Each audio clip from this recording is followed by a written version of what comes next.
ബഹുമാനപ്പെട്ട ഉസ്താദുമാരെ, എൻ്റെ പ്രിയപ്പെട്ട കൂട്ടുകാരെ, അസ്സലാമു അലൈക്കും.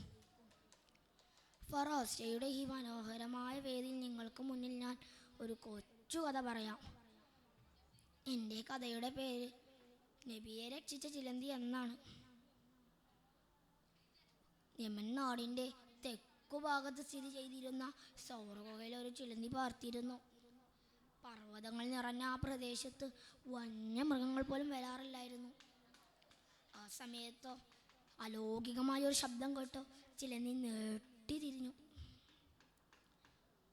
ഈ ഗുഹയിൽ അള്ളാഹുവിൻ്റെ ഏത് സൃഷ്ടിയാണ് താമസിക്കുന്നത്?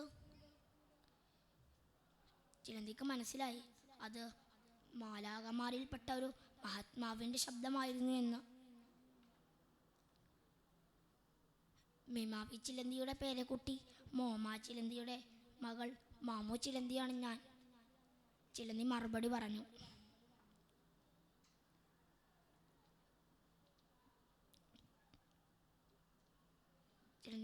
പറഞ്ഞു. കുറച്ചു കഴിഞ്ഞാൽ ഈ ഗുഹയിൽ താമസിക്കാൻ അള്ളാഹുവിൻ്റെ 2 മഹാത്മാക്കൾ വരും. ആരെന്നറിയോ? അഷ്റഫുൽ ഖൽഖ് ത്വാഹ മുസ്തഫ മുഹമ്മദ് സ്വല്ലല്ലാഹു അലൈഹി വസല്ലമയാണ്.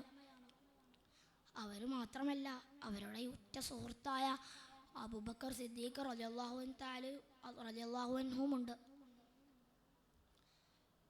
ആരാണ് ഈ മുഹമ്മദ്? ചിലന്തി ചോദിക്കുകയാണ്. ഭൂമിയിൽ അള്ളാഹുവിൻ്റെ അവസാനത്തെ പ്രവാചകൻ.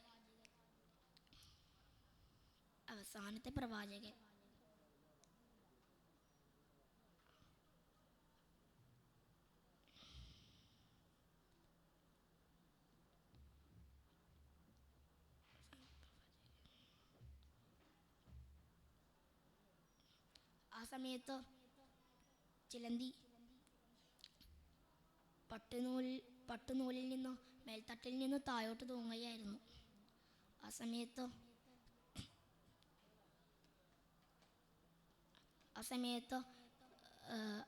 പ്രവാചകൻ അബൂബക്കറിനോടൊപ്പം ഓടിക്കൊണ്ട് ഗുഹയ്ക്കകത്ത് കയറുകയാണ്. ചിലന്തി ഗുഹയ്ക്ക് മുമ്പിൽ ഒരു വീട് നെയ്യാൻ തുടങ്ങി. ശത്രുക്കൾ വന്നു. എന്തിനറിയോ? ആ പ്രവാചകൻ്റെ രക്തത്തിനു വേണ്ടി ദാഹിച്ചു വലയുകയായിരുന്നു അവർ. ആ സമയത്താണ് അവർ ഗുഹയ്ക്ക് മുമ്പിൽ വന്നത്. അപ്പോൾ ശത്രുക്കളിൽ ഒരുവൻ പറഞ്ഞു, ഈ ഗുഹത്ത് ആരെങ്കിലും പ്രവേശിച്ചിട്ടുണ്ടെങ്കിൽ പ്രവേശന കവാടത്തിലുള്ള ഈ ചിലന്തി വല ഇങ്ങനെ അവശേഷിക്കുകയില്ലല്ലോ. അത് കേട്ടപ്പോൾ ചിലന്തിക്ക് ചിരി വന്നു. അടുക്കി പിടിച്ചു ചിലന്തി. ആ സ്വരത്തിൽ അബൂബക്കർ പ്രവാചകനോട് പറയുന്നതോ ചിലന്തി കേട്ടു. ശത്രുക്കളിൽ ആരെങ്കിലും കാൽച്ചുവട്ടിലേക്ക് നോക്കിയാൽ നമ്മെ കാണുകയില്ലേ? അപ്പോൾ പ്രവാചകൻ 1-ാം ഖലീഫയോട് പറയുകയാണ്, പേടിക്കണ്ട, നമ്മോടൊപ്പം അള്ളാഹു ഉണ്ട്.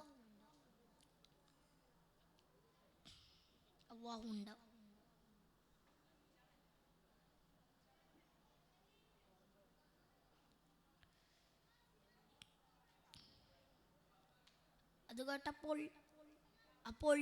ശത്രുക്കൾ ഈ ഗുഹയ്ക്കകത്ത് ആരുമില്ല എന്ന് കരുതിയ ആ സമയത്ത് ഉടനെ ആ ശത്രുക്കൾ ഗുഹയ്ക്ക് മുമ്പിൽ നിന്ന് അവിടെ നിന്ന് പോവുകയാണ്. ആ ഗുഹയ്ക്ക് മുമ്പിലും പിമ്പിലും സൈഡിലുമെല്ലാം മാലാഖമാരുടെ കൂട്ടമായിരുന്നു. നബിയെ രക്ഷിച്ച ചിലന്തിക്ക് അവരെ രക്ഷിക്കാൻ കഴിഞ്ഞതിനാൽ സന്തോഷമായിരുന്നു. ഈ കഥയിൽ നിന്ന് നമുക്ക് എന്താണ് മനസ്സിലായത്? സത്യത്തിനു വേണ്ടി പൊരുതുന്നവരോടൊപ്പം അള്ളാഹു ഉണ്ട്. സത്യത്തിനു വേണ്ടി പൊരുതുന്നവരോടൊപ്പം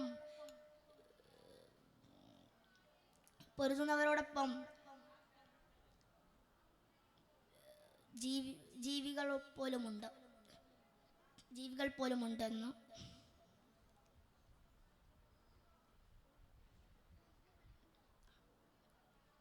വരുന്നവരോടൊപ്പം അള്ളാഹു ഒരിക്കലും കൈവിടില്ല എന്നും ഈ കഥയിൽ നിന്ന് സൂചിപ്പിക്കുന്നുണ്ട്. ഇത്രയും പറഞ്ഞുകൊണ്ട് ഞാൻ എൻ്റെ കൊച്ചുകഥ അവസാനിപ്പിക്കുന്നു. അസ്സലാമു അലൈക്കും.